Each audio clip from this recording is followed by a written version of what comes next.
Hello दोस्तों, नमस्कार। स्वागत है आपका बिहार एक्सप्रेस न्यूज में। ताज़ा नजर डालते हैं बिहार की तमाम मुख्य बड़ी खबरों पर। इससे पहले वीडियो को लाइक नहीं किया तो लाइक करें, साथ ही चैनल को सब्सक्राइब कर लीजिए। बिहार में बन रही प्लास्टिक की ईंट, कचरे में फेंके प्लास्टिक से इंजीनियरिंग कॉलेज ने किया प्रयोग। मुजफ्फरपुर के इंजीनियरिंग कॉलेज में प्लास्टिक के कचरे से ईंट बनाई जा रही है। MIT के द्वारा पायलट प्रोजेक्ट के तहत यह कार्य किया जा रहा है और अब अंतिम रूप में IIT की मदद से पास कराए जाने के बाद इसका पेटेंट कराया जाएगा। इसको लेकर IIT के मैकेनिकल विभाग के हेड प्रोफेसर आशीष ने बताया कि कॉलेज के सहयोग से प्रोजेक्ट तैयार किया गया है। पहली बार वेस्ट प्लास्टिक से ईंट बनाई है और इसके लिए इन लोगों ने शहर के काफी हिस्सों में डस्टबिन को लगाकर प्लास्टिक उठाया है। इसके बाद इस प्रोजेक्ट को तैयार किया गया है। उन्होंने बताया कि इस ईंट को बनाने के लिए जिस्म और पलाई S में प्लास्टिक को मिलाया है। बताया जा रहा है कि इसकी टेस्टिंग भी कर ली गई है। रिजल्ट से पहले CM नीतीश को मिला MLC चुने जाने का प्रमाण पत्र। सीट बंटवारे पर साफ साफ बोले। मुख्यमंत्री नीतीश कुमार निर्विरोध रूप से MLC चुन लिए गए हैं। बिहार विधानसभा सचिवालय की ओर से इसके लिए प्रमाण पत्र भी जारी कर दिया गया है। विधान परिषद निर्वाचन के लिए रिटर्निंग ऑफिसर राजकुमार की ओर से नीतीश कुमार के निर्वाचित होने का प्रमाण पत्र जारी किया गया है। वहीं विधान परिषद के बाहर निकलने के बाद मीडिया से बातचीत करते हुए उन्होंने कहा कि मंत्रिमंडल विस्तार पर CM नीतीश कुमार ने आज शाम तक मंत्रियों के नाम फाइनल हो जाएंगे। उसके बाद जल्द मंत्रिमंडल का विस्तार कर दिया जाएगा।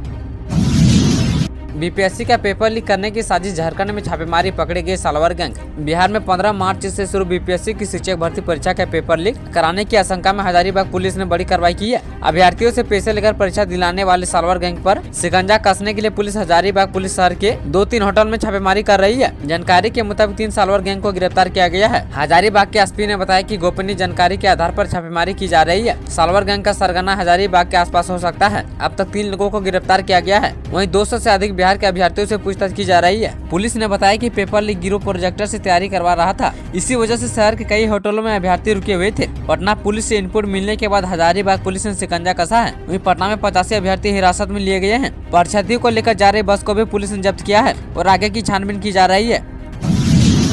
विकसित बिहार का नीतीश सरकार का नया प्लान, मिलेंगी ये सुविधाएं। बिहार के प्रमुख शहरों के निकट ग्रीन टाउनशिप विकसित होगी। गुरुवार को CM नीतीश कुमार ने एक अन्य मार्ग में नगर विकास व आवास विकास के अलावा जल संसाधन विभाग और खेल विभाग की योजनाओं की समीक्षा की है। मुख्यमंत्री ने कहा कि विभिन्न टाउनशिप बसने से प्रमुख शहरों के आसपास का क्षेत्र विकसित होगा तथा लोग इसका सदुपयोग कर सकेंगे। विकसित टाउनशिप में सड़क, पार, शुद्ध पेयजल आदि की बेहतर एवं सुनियोजित व्यवस्था रहेगी। मुख्यमंत्री ने कहा कि भविष्य में जनसंख्या वृद्धि और जल के स्तर में गिरावट को देखते हुए जल जीवन हरियाली अभियान के अंतर्गत विभिन्न नदियों के अधिक से जल का बरसात के समय भंडारण कर उसे शुद्ध पेयजल के रूप में उपलब्ध कराए जाने की योजना पर काम किया जाएगा। उन्होंने कहा कि अब बिहार में खेल विभाग का अलग से गठन किया गया है ताकि खेल और खिलाड़ियों को प्रोत्साहित किया जा सके। बैठक में डिप्टी CM सम्राट चौधरी, जल संसाधन मंत्री विजय कुमार चौधरी और मुख्यमंत्री के प्रधान सचिव दीपक कुमार मौजूद रहे।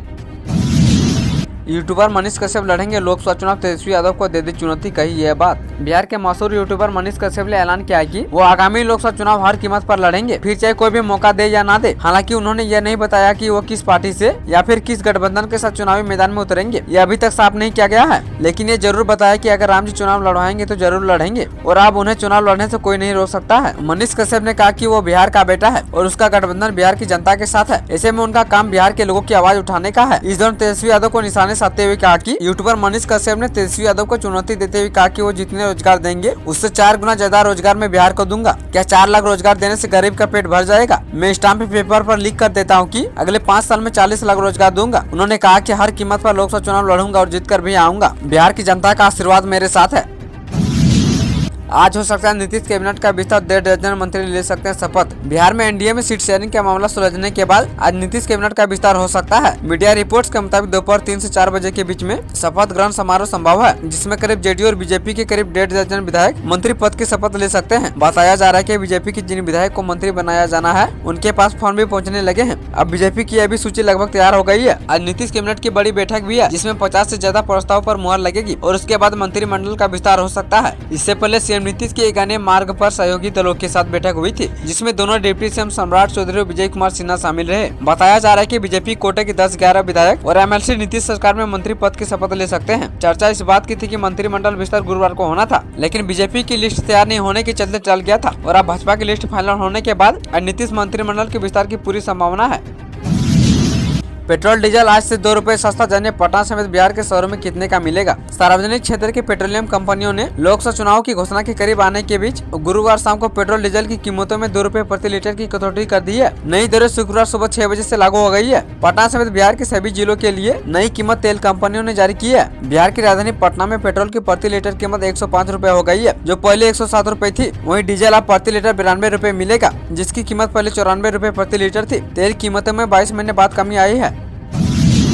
होली से पहले बिहार में बिगड़ा मौसम का मिजाज। बिहार में गर्मी को आए बस 14 दिन ही हुए हैं, लेकिन पारा 35 डिग्री के पार हो गया है। दिन के समय धूप इतनी तेज है कि मई जून वाली याद आ रही है। मौसम विभाग का मानना है कि अगले 3 दिनों में तापमान में 2 से 3 डिग्री सेल्सियस बढ़ सकता है। गया के ये 3 और पार्क वन विभाग को सौंपने की तैयारी, जाने क्यों होने लगा विरोध। फॉरेस्ट डिपार्टमेंट को नगर निगम ने 1 वर्ष पहले शहर के कई पार्कों को हस्तांतरित किया था। हस्तांतरित करते वक्त आशा व्यक्त की गई थी कि वन विभाग को जिम्मेदारी मिलने के बाद व्यवस्था बेहतर होगी, लेकिन अब तक कुछ भी बदलाव देखने को नहीं मिल रहा है। स्थिति यह कि गांधी मैदान व कंडी नवादा में पार्कों को विधिवत खोला भी नहीं गया है। इसी बीच अब वार्ड नंबर 10 के केंद्रीय विद्यालय के बगल वाला पावरगंज पार्क, डेला स्थित धनिया बगीचा पार्क व शहर के बीच स्थित आजाद पार्क के सौंदर्यीकरण व रख रखाव की जिम्मेदारी के लिए हस्तांतरित करने की तैयारी शुरू हो गई है। पटना से जबलपुर, भोपाल, कोटा और जोधपुर के लिए चलेंगे होली स्पेशल ट्रेन। भागलपुर आना जाना भी हुआ आसान। होली पर पटना से कई जगहों के लिए स्पेशल ट्रेन चलाई जा रही है। होली में यात्रियों की मांग व भीड़ को देखते हुए रेलवे की ओर से कई होली स्पेशल ट्रेन चलाने की घोषणा की गई है। इसी क्रम में पटना के दानापुर से जबलपुर, भोपाल, कोटा व जोधपुर के लिए होली स्पेशल ट्रेन चलाने का निर्णय लिया गया है। वहीं भागलपुर रूट पर भी आना जाना आसान होगा। 3 होली स्पेशल ट्रेन अभी तक भागलपुर के लिए दी जा चुकी है। बिहार सीट बंटवारे के लिए महागठबंधन में जाने क्या चल रहा। प्रत्याशियों को लेकर भी आरजेडी लेफ्ट में क्या मंथन। लोकसभा चुनाव 2024 को लेकर बिहार में महागठबंधन के अंदर भी सीट शेयरिंग की कवायद जारी है। तमाम दलों के नेता आपस में मंथन कर रहे हैं। राजद और माले के बीच लोकसभा चुनाव को लेकर सीट साझेदारी को लेकर गुरुवार को बैठक हुई थी। वहीं महागठबंधन में सीटों के बंटवारे को लेकर शनिवार को बैठक संभावित है। प्रदेश कांग्रेस चुनाव अभियान समिति की भी उस दिन बैठक होनी है। प्रदेश चुनाव समिति की बैठक के बाद संभावना है कि घटक दलों की सीटों पर अंतिम निर्णय हो जाएगा। जानकारों की माने तो कांग्रेस को 6 से 8 सीटें मिल सकती है। लोकसभा चुनाव 2019 में वो 9 सीटों पर लड़कर एकमात्र किशनगंज में विजय प्राप्त की थी। कांग्रेस व वाम दलों ने अपेक्षित सीटों की सूची राजद को पहले ही सौंप दी है। बिहार में महागठबंधन का नेतृत्व राजद ही कर रहा है। उसने महागठबंधन दलों की सूची का विश्लेषण भी कर लिया है। कुछ सीटों पर पैंच फंस रहा है, फिर भी खींचतान की नौबत नहीं आने की संभावना है। बिहार में रसोइयों के लिए खुशखबरी, इतने रुपए तक बढ़ सकता है मानदेय। राज्य सरकार को भेजा गया प्रस्ताव। बिहार के माध्यम भोजन बनाने वाले रसोइयों के लिए अच्छी खबर है। अगर आगामी पीएम पोषण के प्रोग्राम अप्रूव्ड बोर्ड में मानदेय पर बात बनी तो राज्य भर के सभी रसोइयों का मानदेय 1000 से बढ़कर 3000 हो जाएगा। कुछ दिनों में केंद्र सरकार के पीएम पोषण योजना के प्रोग्राम अप्रूव्ड बोर्ड की बैठक होने वाली है। 650 रुपए की राशि को बढ़ाने के लिए भी पहल की जा रही है। अगर दोनों स्थिति में बात बनती है तो ये रसोइयों के लिए काफी फायदेमंद होगा। आपको बता दें कि मानदेय बढ़ाने को लेकर बिहार राज्य रसोइया संघ द्वारा कई बार बड़े पैमाने पर हड़ताल भी किया है। इसके बावजूद भी हम लोग लगातार प्रयास कर रहे हैं कि बच्चों को जो मध्याह्न भोजन मिलता है उसके गुणवत्ता और पौष्टिक का हमेशा ख्याल रखा जाए। साथ ही इसे और बेहतर कैसे करें, इस पर हमारी टीम काम कर रही है। एनडीए छोड़ेंगे पशुपति पारस। भतीजे चिराग पासवान को इस सीट पर देंगे चुनौती। चिराग पासवान और पशुपति पारस इस बार हाजीपुर सीट से चुनाव लड़ सकते हैं। दोनों ही नेता अपनी दावेदारी ठोक चुके हैं। पशुपति पारस ने मीडिया में आकर साफ कह दिया है कि अगर उनकी पार्टी को सम्मानजनक सीटें नहीं मिली तो उनके दरवाजे खुले हैं। पारस ने लोकसभा चुनाव से ठीक पहले तेवर दिखाकर एनडीए की मुश्किलें बढ़ा दी है।